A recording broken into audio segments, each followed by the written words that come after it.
जय संघर्ष मित्रों।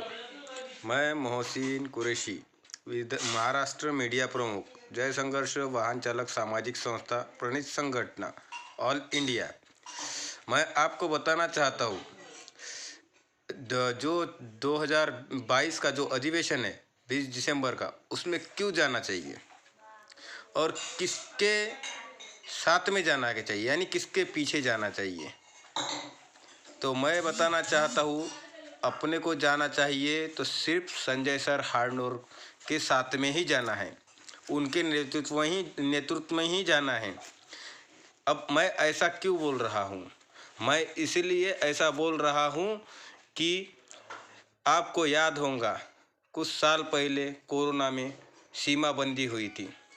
वो सीमाबंदी में जो चालक परेशान हुए थे, उसको मदद सिर्फ संजय सर हारनोर ने ही की थी, यानी जय संघर्ष वाहन चालक सामाजिक संस्था ने ही की थी और उनके संस्थापक अध्यक्ष संजय सर हारनोर ने ही की थी।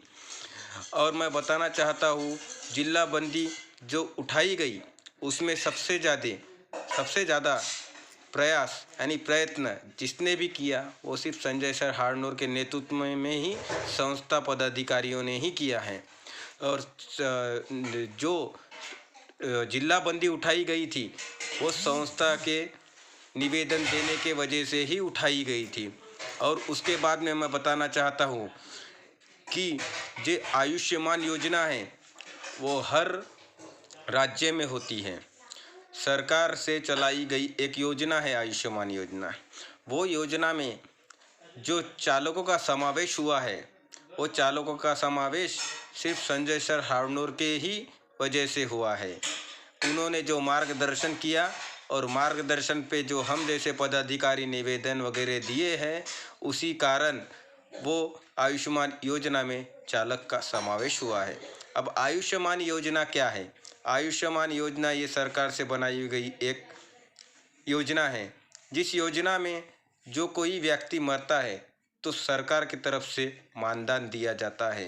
पहले ये योजना में मानधन 1 लाख रुपए दिया जाता था, अब ये योजना में मानधन 5 लाख रुपए दिया जाता है। जैसे किसी चालक की मौत हो गई तो हम लोग कोई तहसील कार्यालय में जाके कोई फॉर्म नहीं भरते थे और हमें योजना का पता नहीं था। इस योजना का पता हमारे संस्था के वजह से ही पता चला है। और ये बताना चाहूँगा, और आगे भी अपने को मांगे पूरी करनी है तो संजय सर के नेतृत्व में ही अपनी मांगे पूरी होंगी। मैं आपको बता रहा हूँ, इसमें अपनी कई मांगे हैं। जैसे टैक्सी कई परमिट टैक्सी जो है उनकी सीटिंग कैपेसिटी कम रहती है, 5+1 रहती है, उसको अपने को 9+1 करवाना है। वो भी हो जाएगा, मगर उसके लिए अपने को संजय सर के नेतृत्व में हर आंदोलन में उनके पीठ के पीछे खड़े रहना है, कंधे से कंधा मिला के खड़े रहना है। उसके बाद में मैं बताना चाहूँगा कि अब 2022 में 20 दिसंबर को जो अधिवेशन है उसमें अपने को लाखों के संख्या में वहाँ हाज़िर होना है। एक गांव के पीछे अपने को कम से कम 10 गाड़ियाँ निकालनी है। 10 गाड़ियाँ मतलब 70 से 80 वाहन चालकों को साथ में लेकर जाना है। अब मैं ये भी बताना चाहूँगा, ये चालक तो सिर्फ अपने जेंट्स होते हैं, मगर इसमें महिलाएं भी अपना साथ दे रही है। महिला चालक ही नहीं, महिला जो है सामाजिक कार्यकर्ते, वो भी अपने वाहन चालकों के लिए लड़ना शुरू किया है। तो ये किस वजह से हुआ है? ये हुआ है सिर्फ संजय सर हारनोर के प्रयास के वजह से। जो संजय सर हारनोर कर रहे हैं वो बहुत बड़ी बात है, इतना कोई नहीं करता। और ये कर रहे हैं तो निस्वार्थ कर रहे हैं। हम क्या कर रहे हैं? कुछ नहीं कर रहे हैं। संजय सर के परिवार ने के पीछे जो बीता है, गुंडों ने जो उनके पीठ पीछे मार झोड़ की है, उन्होंने किसके लिए किया? सिर्फ चालकों के हक के लिए किया।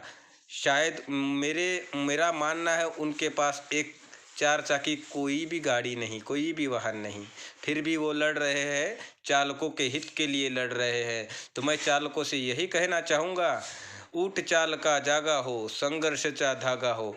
उठो मेरे चालक भाइयों, संघर्ष के साथ चलो, संघर्ष संस्था प्रणीत संगठना के साथ चलो। आज चलोगे कल फायदा पाओगे, और नहीं चलोगे विरोधियों के इसमें रहोगे तो वैसे ही रहोगे। एकजुट होके चलोगे तो आगे बढ़ोगे और फायदा लोगे। जय संघर्ष, जय संघर्ष, जय संघर्ष।